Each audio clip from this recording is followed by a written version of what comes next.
Saya pemakai narkoba dari tahun 98 sampai 2014 tuh, itu udah luar biasa tuh. Udah hampir setiap hari pakai. Hidup juga udah gak ada artinya menurut saya. Ego yang ada, gak pernah mikirin orang. Keluarga yang penting udah saya cukupin, ya udah. Gak ada rasa sayang, gak ada. Itulah, narkoba ini membuat saya punya hidup sendiri, dunia sendiri. Awalnya saya lagi polisi datang, saya tahu, saya lihat CCTV. Saya nggak ada rasa takut di situ. Si polisi nanya, lu tunjukin barangnya mana, lu gua bebasin. Akhirnya saya tunjukin barangnya, tetap aja diproses. Nggak make sense banget. Ya itu mah udah jalannya Tuhan lah seperti ini ya. Berbagai macam upaya, usaha kita lakukan supaya mendapatkan hukuman yang seringan mungkin. Praknya putusan di 5 tahun 1 bulan.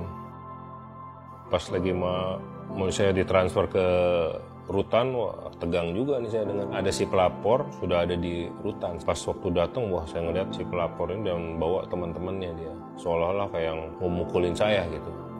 Tapi di saat saya bersamaan juga ada teman saya lagi yang baru saya kenali saat itu, dia datang malah menghampiri saya, nggak usah takut, udah kamu merangkul saya, anggap aja kita udah kenal lama nih, biar mereka lihat kalau kamu teman saya. Kenal juga enggak, tapi setidaknya saya di situ udah ada yang protek gitu. Abang saya ini yang saya baru kenal lagi pertama saya masuk, saya dikunjung hampir tiap hari lagi tuh, dekat sama kita seolah-olah kayak bodyguard saya. Padahal saya nggak minta gitu, nggak mengharapkan. Jadi ini orang kok mau protek saya dengan begini banyak caranya, luar biasa. Dia dihukum 14 tahun. Saya melihat dari dirinya ini nih luar biasa, dia menjalani hari lepas hari nyantai, happy, kayak nggak ada beban gitu. Nggak pernah ada stres, senyum terus, nggak pernah marah ini. Saya mulai ada tanda tanya, kok ini orang bisa gitu. Ya saat itu saya sempat nanya, bang, apa sih bang rahasianya bang yang bikin abang bisa menjalani hukuman seberat ini dengan seringan-ringannya? Ya, dia menunjukkan saya sebuah Alkitab, nah ini baca firman berat. Ya. Saya cuma masih responnya, oh oke. Ya itu emang perlu proses, di situ saya masih ada pergumulan kan, fight terus. Ya daging belum bisa terima lah 5 tahun, siapa sih yang bisa terima? Wah, 5 tahun. Karena saya ngerasa di penjara udah nggak bisa kemana-mana nih, ke kanan, ke kiri, depan, belakang udah mentok, saya cuma bisa berharap satu sama ke atas. Itu seperti teman saya bilang itu, baca firman. Saya mulai buka hati, saya mulai baca.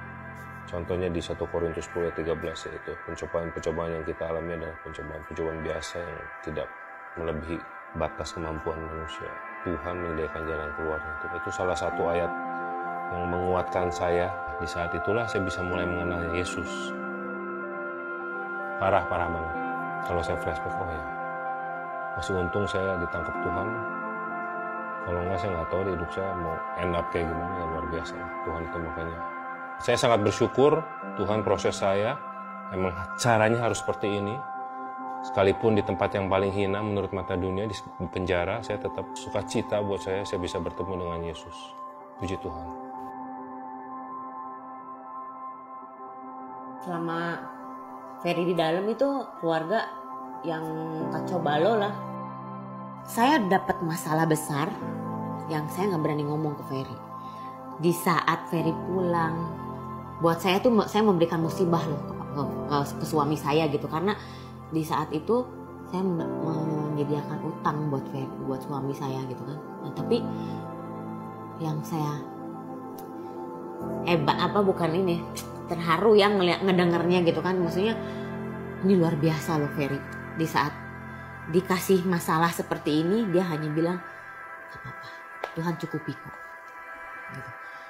Saya yakin kalau ini Ferry yang dulu udah bukan dimaafin lagi, kayaknya udah cerai deh, lu nggak pantas jadi istri gua gitu. Itu Ferry dulu mungkin ya, tapi yang sekarang dia bilang udah kamu sabar, ayo kita bareng-bareng berdoa, ayo kamu harus percaya kamu sama Tuhan, kalau Tuhan pasti akan menyelesaikan semua itu. Tapi saya minta sama kamu, dia bilang gitu, buka hati kamu buat Tuhan. Dia sih percaya ada ayat yang bilang 1 orang bertobat dalam seluruh keluarga diselamatkan. Ini nyata buat saya, ini nyata. Yang paling kita banggakan sekarang pribadi Dwi yang ngerasa sekarang saya punya imam loh di keluarga. Karena yang dulu nggak pernah mengenalkan apapun kebaikan di dalam hidup kita gitu ya, sekarang wow gitu. Saya punya seorang imam yang bisa ngebimbing kita, terus mengatur semuanya tuh dengan penuh kasih kalau sekarang gitu kan, yang kalau dulu kan marah-marah, enggak sekarang udah kita udah jadi keluarga yang lebih baik gitu.